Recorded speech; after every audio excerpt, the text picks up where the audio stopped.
Do you remember, Jane, when we went over on that holiday with Eric to the other side of the island? Yes, absolutely.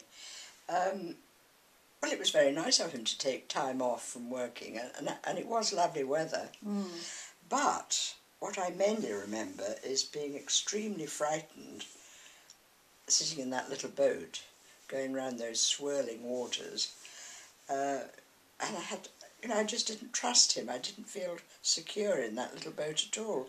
But perhaps that was just me. Well, that's maybe because you were older than me. I was only about 16, 17, and you just sort of accepted what grown-ups did, you did. But it was, of course, the exciting thing was when we came home, because you and Av refused to come with us in the boat. Well, I don't know about... Well, I suppose we did, actually. But the thing was, it was nice when we got there, because it was lovely weather.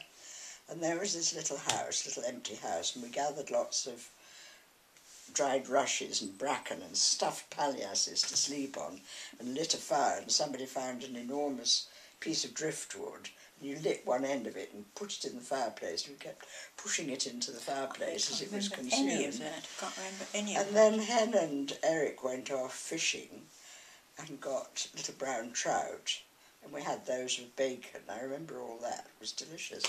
But when it came to going back, it turned out that Avril was going to walk back, you see, and me, having been so frightened on the journey out, I decided to walk with her. Yes. So anyhow, I remember we loaded everything onto the boat, all the blankets and things like that, and we set off. I mean, but and everybody had kept saying to Eric, "Are you sure you got the tides right? Are you sure you've got the tides right?" "Oh, yes, yeah, yeah." And so we all got in and started off, and I say we sort of gone out of the bay and we're sort of going along and the engine was going bop bop bop bop bop bop, and suddenly there was silence, and Eric said, "Look, the engine seems to have fallen off." so Henry got the oars out and started rowing. And we were sort of being... He kept sweeping us round. Yes, it kept... And Rick was sitting by the side with me in the middle. Eric was still sitting at the back. And Eric... The stern. What? In the stern. Sorry. Anyway, and I can remember saying to Rick, "Oh, isn't this fun? Isn't this fun? Down, round and round, isn't it lovely, you see?" And Eric was sort of sitting, not sort of doing anything, and he suddenly said, "Curious thing, seals, they always want to know what's going on." And he didn't seem at all concerned that we're doing things, and Hen was rowing away like mad, a real hero, and he got to near the coast at one point, and then he swept off again. Then we got to this little islet. And as far as I was concerned, we pulled that thing, and there was a rock that was sort of sticking up like that, and the boat got on it and completely turned over, and everything was floating out, and everybody saying, "Where's Rick? Where's Rick?" And so, well, Hen says that he saved him, but I can't remember that. All I can remember is sort of climbing up this little islet, and there were puffins nesting there. You know, they nest in the ground, and I scraped my ankle on this thing and got all sandy. Still got the scar.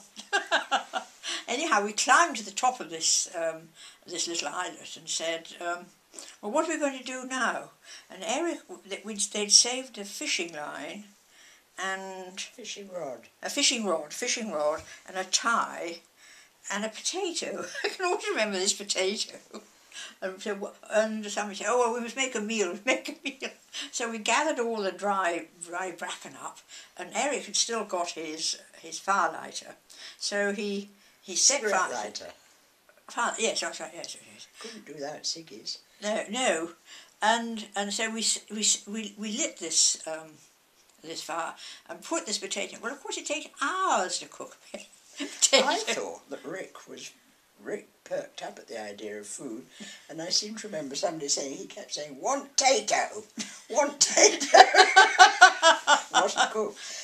Anyhow, so we were there for quite a long time, and on this fishing rod, they'd tied a tie. I don't know where that had come from. Anyhow, and luckily, because we were the wrong side of the island for usual traffic of boats and things. Luckily, a lobster man came round taking some tourists. You know, they come round here, so we all hurrooshed and waved like this, and they came alongside and sort of said, I suppose we must have just left everything. I can't remember whether we loaded it on.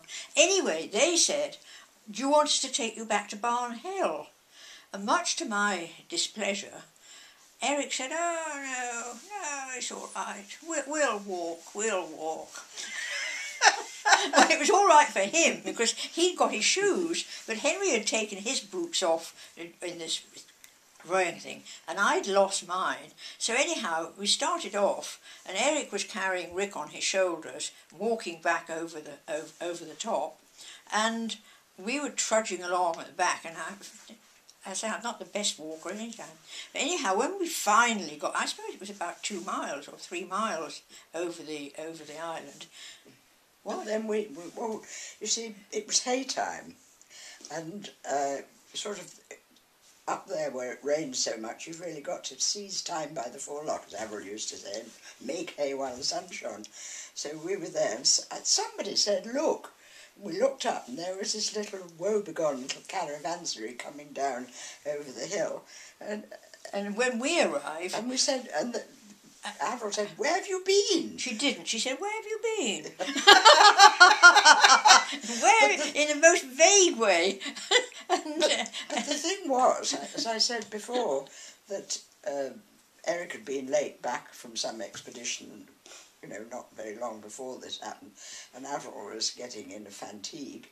And he said, well, you can't beat a time in places like this. You know, people turn up in the end, which was why we didn't raise the alarm. Well, I say, I felt very aggrieved that this great thing wasn't met with more sort of how lucky you are to be a concern, yes. Well, I mean, at that time, I don't suppose Eric said. Oh, no. And we didn't, anyway, as it happened. But as I say, so I always say that if it hadn't been for Henry, 1984 wouldn't have been finished, because I think it was still, Eric was still doing the proofs, you know. But it just proved that I was right to not have any faith in him. And it was really kind of him to take time off and have an adventure, because without the shipwreck it would have been an adventure, wouldn't it? Yes, yeah, it was really nice. Wild, especially at that time, because this was just at the end of the war when nobody had any holidays, and it was like a breath of freedom. But I say, usually, I mean, when we'd been up before, I mean, I'd been up the year before, you could just hear him tapping away on his typewriter upstairs, and he appeared for meals and things, but he didn't take time off to entertain us or do anything like that. An occasion when there were 3, wasn't it? Yes, I suppose so. So it was good of him.